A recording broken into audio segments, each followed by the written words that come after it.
So Chris, Becky, can you just give us a quick introduction, a little bit about your journey and how you got into product operations? Chris, I'll kick it off to you first.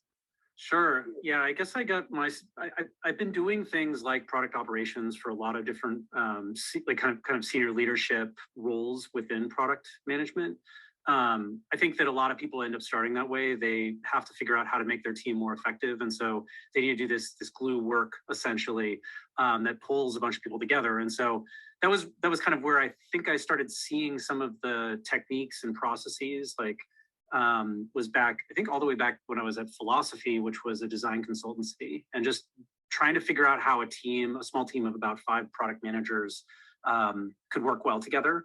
And then I didn't really have my first official title as a product ops person until I started at Cognizant back in March of 2021. And so that was the first time that essentially I had a product operations title. But yeah, I think the journey for a lot of people is probably just noticing that their teams are not working as well as they could be, and trying to figure out how do we help that. And so I think once I took this role at Cognizant, my incentives were now aligned very much with the fact that this team was going to be a great community. And so anyways, I think that's basically my journey into product operations as a term. Absolutely. Right.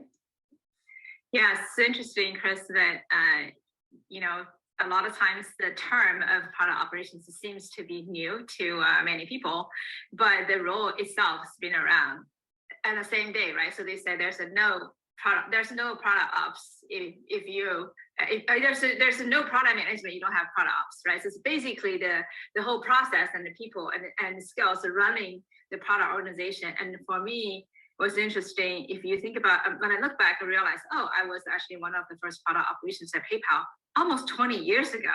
It's insane. When we were brought in, they don't know what to call us. They call us product project manager, product program manager, product portfolio manager, the names going around.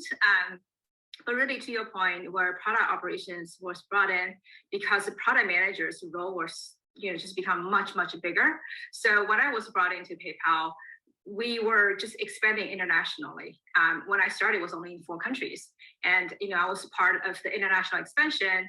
And when I started, there was a binder on my desk, say, new country launch playbook. And this is what our first product operations person wrote that book. And then we started to build on top of it. That's sort of like the glimpse of how we build product operations, really to help the product team, not just working with engineering, we also have to work with the country, with the legal, with the accounting, all the processes to make sure we actually can launch a product like PayPal to the other countries. So interestingly, quote unquote newer, modern product operations that came from companies like Airbnb and Uber, they all started with the country launches because they're a lot more complicated and it's beyond just a product, but it's definitely part of the product.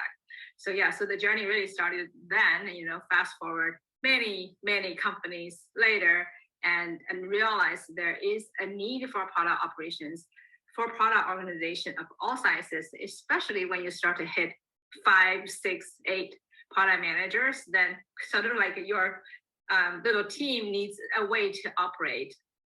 So, and lots of challenges as well. We can talk more about why Dragonboat started and really is address multifaceted, complex need of running a product organization and tooling and process along with it.